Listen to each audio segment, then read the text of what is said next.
Hello, welcome back to the WVU Geography 300 Geographical Data Analysis video series. We are looking through some of the trouble spots or pitfalls within interpretation of statistical analysis of geographic data. Basically, how can space cause problems? In the previous video, we saw the modifiable areal unit problem, wherein if you change the boundaries of aggregated data, then you can change the results. This is another issue that arises specifically with aggregated data, and it's called the ecological fallacy.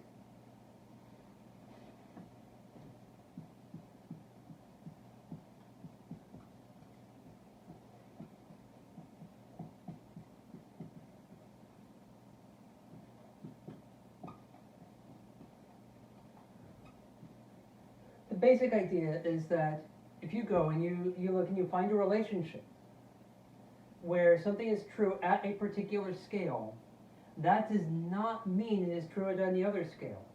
Especially, and I'll put this down,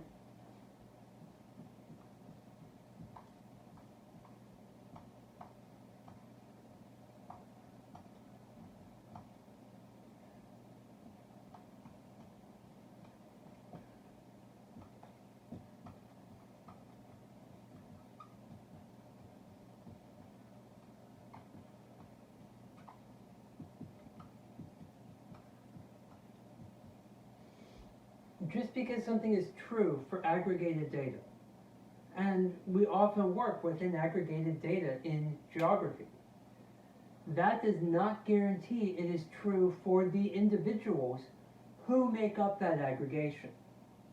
Now I'll illustrate this with a couple examples where that might or might not be the case. Sometimes, yes, sometimes it does hold true. The idea of the ecological fallacy came about actually from studies in public health. The reason for the name, for whatever reason, in epidemiology and public health, they call aggregated data ecological data. It actually has nothing to do with what we in geography think of as ecology. It doesn't mean it has to do with plants and animals and the environment. It has to do with aggregated data. It was initially explained with studies of religion and suicide in Prussia, what used to be part of Germany.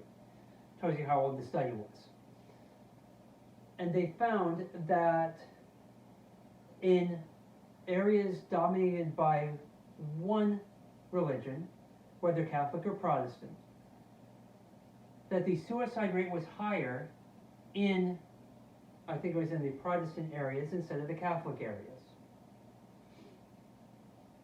Now, you might, from that, be tempted to conclude that the individual Protestants, for whatever reason, were more susceptible to suicide.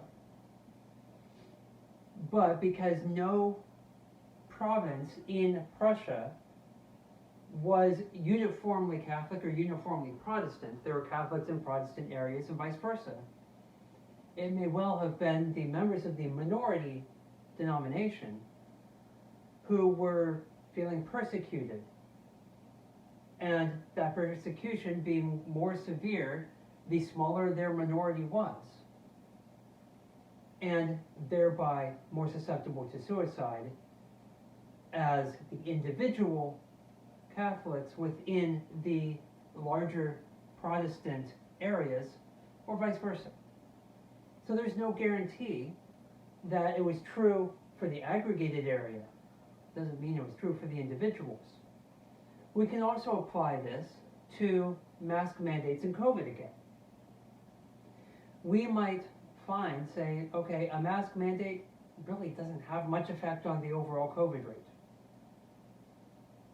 This does not mean that individual masks are useless. A mask mandate is something applied at an aggregated scale. It means nothing without enforcement. It means nothing without compliance. And so someplace can pass a mandate, but if it's not adhered to, and therefore the number or the percent of people actually wearing a mask doesn't change in areas with a mandate and areas without a mandate, then the mandates do nothing. But wearing a mask at the individual scale can still be very useful and has been proven to be useful over and over again at preventing contracting COVID. So a mask mandate at the aggregated scale might or might not have much effect. Mask wearing at the individual scale has an effect. So just because it is true at the individual scale does not mean it's going to go up to the aggregated scale. Likewise, if you find something true or false at the aggregated scale, does not mean you can make an inference about the individual scale. The bottom line, we have to be careful in our results and our interpretation that we keep at the same scale.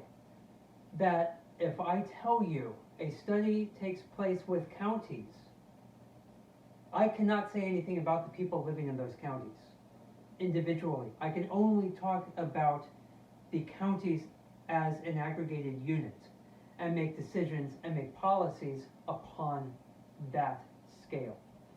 So we have to make sure everything stays at the same scale, is what this boils down to. So as always, reach out if you have questions by email or in the Zoom class. So I will see you at the next video, and have a good one.